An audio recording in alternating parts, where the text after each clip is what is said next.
Blade Strangers is a new fighting game title from Studio Sai Sensen, featuring a crossover cast from titles like Code of Princess, Cave Story, and even The Binding of Isaac.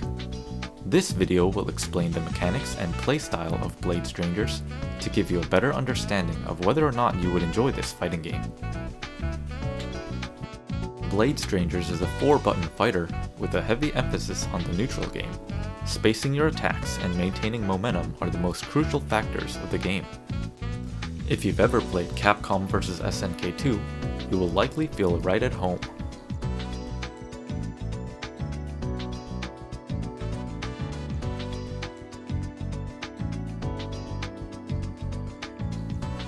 Every character has some basic movement options. You can move forward, backward, backdash, and run. Backdashes are invulnerable in this game and are great for spacing yourself and getting out of some block strings. There are 4 types of jumps: forward jump, backward jump, neutral jump, and running jump. A running jump will send you much farther forward and also touch down on the ground more quickly, but it will not go quite as high as other jumps. Running jumps are a useful tool for evading your opponent's attacks from a long range.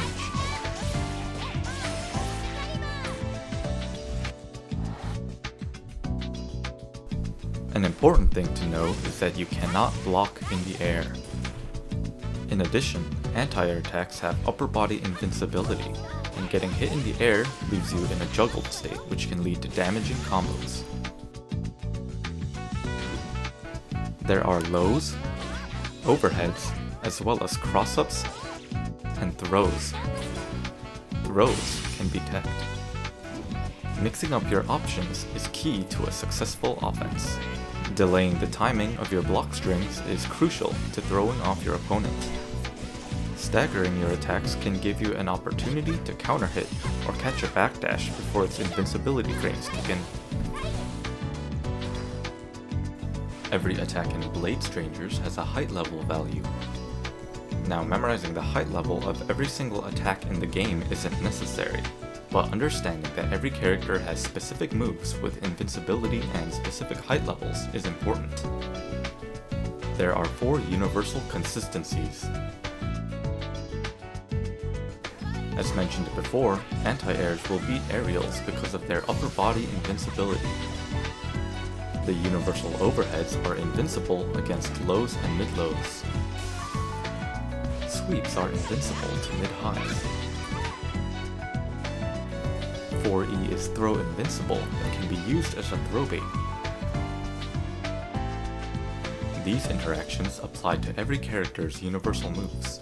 Keep this concept in mind when using an attack.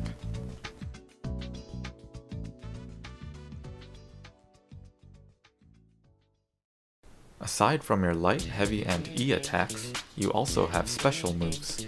Every character has 3 versions of their specials. EX moves cost half a bar of meter.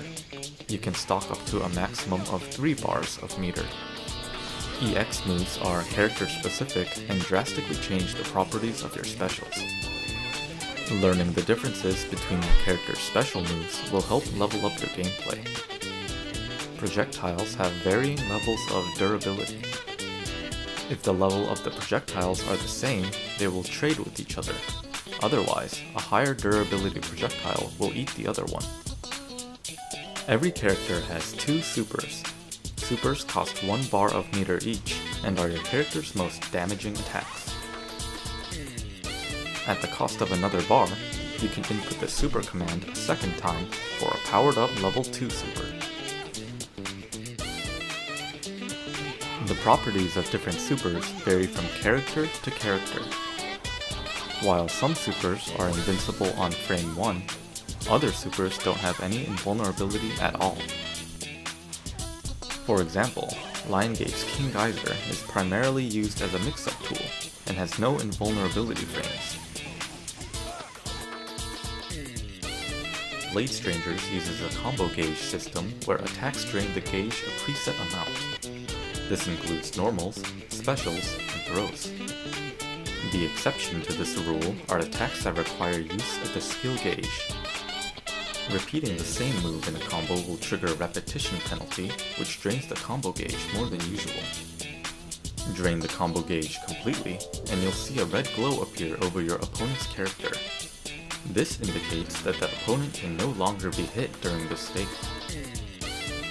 Watch how proration causes this combo to have very low damage. Compare that to this second combo, which uses different attacks and is much more damaging. The trick to maximizing damage is to mix in as many different attacks until the combo gauge hits 0. The offensive skill is Blade Stranger's combo extension mechanic. You can use it to cancel the recovery of any attack and then follow up with an additional attack. An offensive skill will use 1 meter of your super bar. You can do the offensive skill in 2 different directions, forwards or upwards, opening up a plethora of combo options. Although offensive skills are powerful, they are also extremely punishable, so you won't be able to use them to maintain pressure on block. Guard cancels have the same input as an offensive skill. The only difference is that they may only be performed during block stun. A guard cancel will blow back and knock down an opponent on hit. Because the input is the same, guard cancels are baitable. Attempting to guard cancel while not in block stun will result in an offensive skill. Finally, every character has a few moves that cause a crumple state on counter hit. This allows for very damaging combos.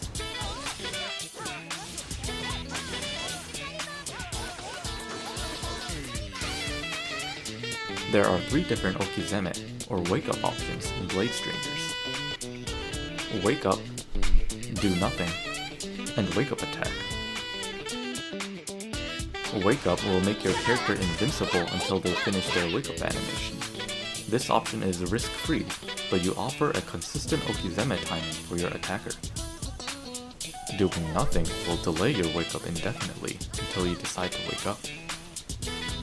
Delaying your wake up can throw off the attacker's okizeme timing, but will leave you vulnerable to mid-low and low attacks. Wake up attacks are completely invulnerable for 11 frames, will knock down on air hit, and build half a bar of meter. The drawback of a wake up attack is that they are extremely risky and punishable on block. Every character has a proximity chase attack that can be used to punish delayed wake-ups. In addition, all jumping E attacks will cause a ground bounce against grounded opponents on hit. Generally speaking, for most knockdown setups, chase attacks will punish delayed wake-ups, but lose to wake-up attacks. For stronger knockdown setups, you can use jump E as a safe jump to beat both wake-up attack and delay tech.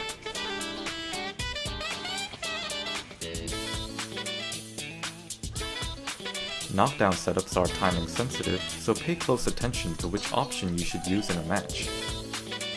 When you are knocked down, mix up your wake-up options to keep your opponents guessing.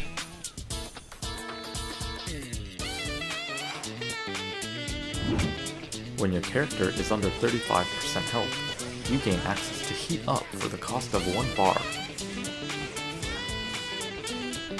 Upon activation, your character gains 1 hit of super armor and the skill gauge turns into a slowly draining red bar. During this time, all EX skills cost only 1/3 of the red bar, and all supers cost only 1/2. Note that regardless of how much of the bar is remaining, you will always be able to perform any EX, level 1 super, or level 2 super, so long as you are in the Heat Up state. Heat Up is a very powerful resource, but keep in mind that the super armor will not save you from multi-hit attacks. Thanks for taking the time to watch the video, and I hope it was helpful. If you have any additional questions, be sure to join the Blade Strangers community Discord and subscribe for any future videos. Links will be in the description below.